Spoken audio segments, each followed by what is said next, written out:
Year 5 teacher Simon Botten came up with an ambitious approach to teaching the subject of Henry VIII's wives by getting his class to research, script and film their own Tudor-style newsreels in just one lesson.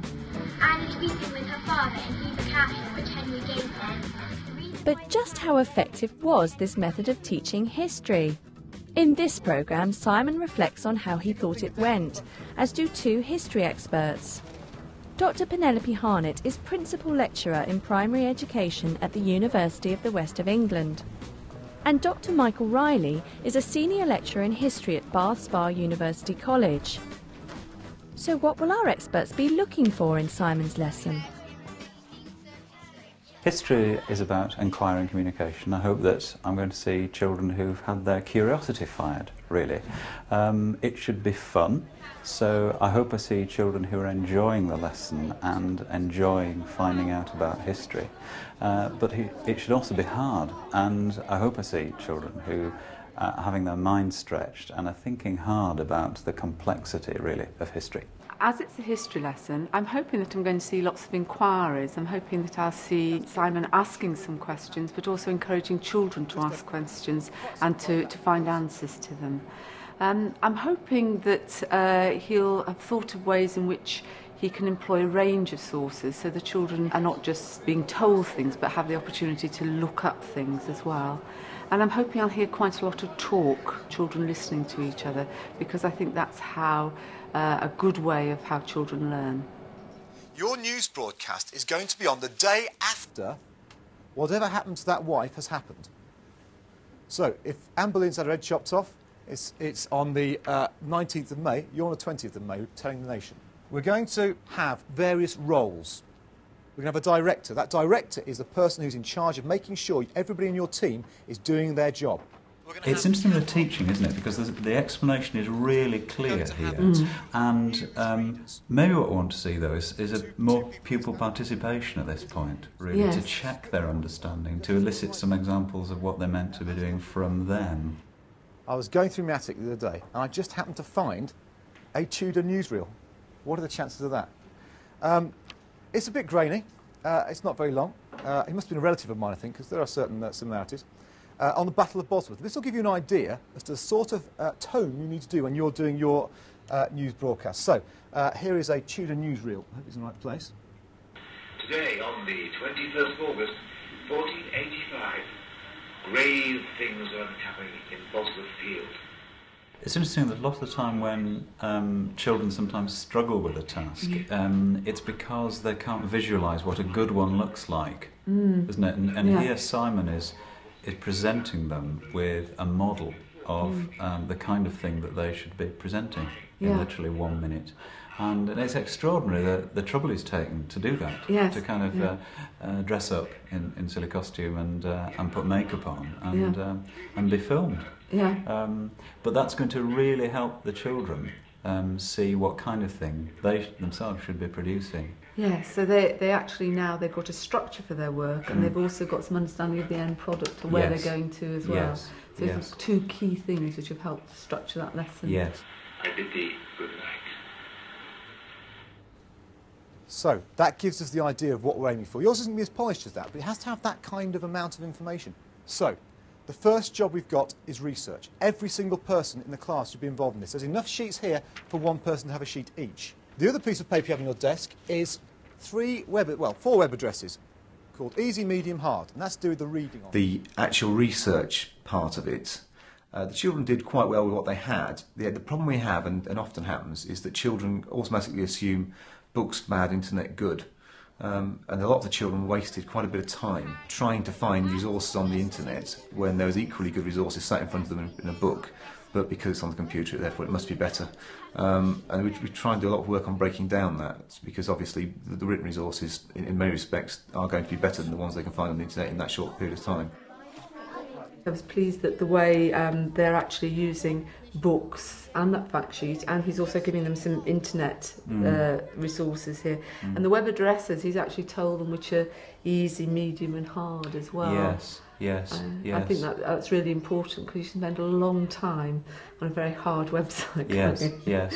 This is a very, very useful approach to inclusivity in the classroom, isn't it? That all the children are doing exactly the same thing. Yeah. They're all researching, they're all going to do their news broadcasts. Yeah. They're collaborating in small groups. There's much background information about where the Queen came from, what she liked. Who was she? How did Henry meet her? The children were in mixed ability groups, really because if you try this, it was quite an adventurous activity, something they'd never done before. They'd not used their cameras before. They'd not been asked to work in that way before. And if you set them into ability groups, what you'd have then is you'd have half of them whizzing ahead and doing fantastically imaginative work in the first 5 minutes, and some of the less able children in some respects would find it very difficult to start. Now if you put them in mixed ability groups, it allows all the children actually to have their say. OK, could you now put your pencils down? The owner of your Tudor television station, the Earl of Warwick, has come in a right strop and told you that you've got to stop researching now and start writing the script because you've got to go on air in about half an hour's time, which means you have to have a script ready in 15 minutes' time. It's actually got the children working now, but as the clock ticks away, and we'll be interested to see if they're getting more panicky, if they've been able to do so much. It's obviously a good motivator to start them off and to get them keen. Whether they're going to get worried towards the end if they're not completing it, we should have to wait and see, I think. And I think we need that variety in learning, don't we? Yeah. Sometimes we need to get children working to strict time pressures like this. Because it's enjoyable, because there is that kind of need to work to time schedules sometimes. In a moment, I'm going to hand out 2 very high-tech items. 1, a pen. 2, a very large piece of paper. It's the next best thing to auto cue. You've got to think, how am I going to make this sound interesting for the Tudor public? Then I'm going to need to say what's happened in a bit more detail. Then I've got to say why it's happened. Then I've got to give a bit of background information about the Queen. What do we know about her? Then what do we think Henry's going to do next? OK, straight down to work then. It's an interesting transition point in the lesson, isn't it, this? Between the children working as researchers and now communicating their findings. And again, Simon explains the task really, really clearly. Well, what it brings out as well, isn't it, that you use the tools which are appropriate for the task. Yeah. And so, yes, there's some ICT there in the lesson, but if you're wanting the auto cue, he's actually decided that pen and paper's, what's going to be necessary there. And so all the time it's modelling to the children that you make choices about the sorts of tools which you're wanting to use for your learning, isn't it? And this is what's appropriate for this task. She died because she got ill of having the baby and nothing could help her. Yeah, but what did she get? No, because they didn't have medicine those days.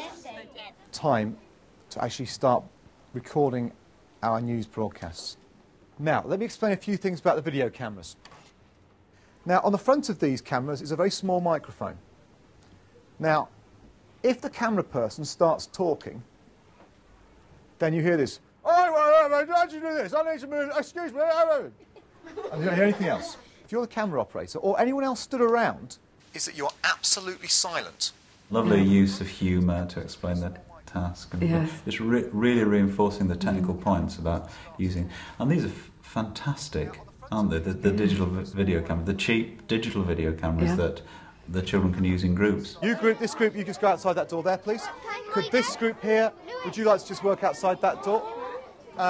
It's almost as if, though, because their use of the technology is new, because this is the first time they've used them, the technology dominates this part of the lesson.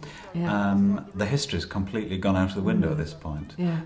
Ordinarily, Simon would be reminding them at this point about the good things that they should be including in terms of historical knowledge. Here, the focus is on the technology. Today I have terrible news to tell you. Our Queen has died just after giving birth to Edward. She died because she got very ill of having the baby. I just thought that was an interesting clip because the child was reading it out, and as she was reading it out she'd read that little bit further ahead and she realised that it wasn't making sense, that she died of because having a baby or something like that. But she wasn't quick enough to think about how to change what it should be. So I think it'd be good that you have an opportunity to redraft it, to go back over it. Anne of Cleves divorced only 24 hours ago. Anne is weeping with her father in Hever Castle, which Henry gave her.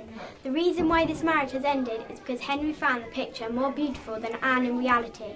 We tried to get an awful lot done in that session, and had we actually showed the children how to use the cameras in a slightly less time-restricted setting, maybe 10 minutes at the end of the day for them to actually just go off and play using the cameras and working out how they best work, then that would take some of the pressure off and take those areas that are so prone to going wrong out of the equation straight away. That's the disadvantage of a lesson like this, isn't it? Where everything's compressed into an hour and a quarter, and where children have to come up with a finished product in that time. Yes. That often children like the finished product to be polished, and so a longer time scale has advantages. Here we go. Absolute quiet now for the first piece of news. Yesterday, Catherine Howard, daughter of Lord Edmund Howard, was beheaded by her husband, King Henry VIII. At the end of the lesson, the children got to watch their films, which were very powerful and allowed them to share each other's work and hopefully pick up some of the information about the other wives as well. But what we didn't have time to do was to actually sort of take that apart as part of the plenary and think about what we need to learn next, what gaps are there in the information, how much of the information could be trusted. And all these sorts of questions you'd like to round off the lesson, but as I say, trying to get it all done in 1 hour was a little bit frantic anyway, and probably if I were to do it again, I would possibly give it maybe only 10 more minutes, maybe after a break or after the children had a chance to go away and kind of run around a bit and get the excitement of the activity out of their heads first, and then come back and think about it a bit more critically, just so that the actual history skills and history information that they picked up is what lingers with them rather than something else. It must be a record. Fourth Queen gone. Anne of Cleves divorced only 24 hours ago. This is really interesting, isn't it? Because the children have been engaged and motivated throughout this lesson, but it's at the end, when they're watching each other, or I guess more significantly when they're watching themselves, that they're really kind of come to life and are just so animated and clearly enjoying this so much. Do you think you like more, Catherine or Anne? What do you think? I think Henry lost his temper at the end there. Give him a clap, that's brilliant. I thought it was a very exciting lesson. The children were really enthusiastic. You could see them researching different pieces of information, finding out as much as they could about the different queens. It was so good to see the way he'd integrated ICT into the lesson, and particularly good to see how excited the children were at the end when they were doing their presentations and watching them. I think the challenge now for all of us as teachers is to make sure that that excitement is just as much about the history as it is about the ICT. A very good quote someone once told me, a little analogy if you like. A child stops you in the street. Many years have passed since you taught this child. Sir, do you remember me? It's like, yeah, of course I do. Do you remember that lesson, that fabulous lesson you did, the one with the worksheet? And that kind of sums it up really. There's absolutely no point teaching this if the children aren't going to remember it. And I think that's really what we're trying to get across here. The technology's great, it helps fulfil that aim, but children will remember context more than content. And if you can provide an exciting context, then they're going to remember the content as well. So it is more effort, but then I think you've got to ask yourself, if you do a lesson and the children don't remember it a day later, then you may as well not bother in the first place.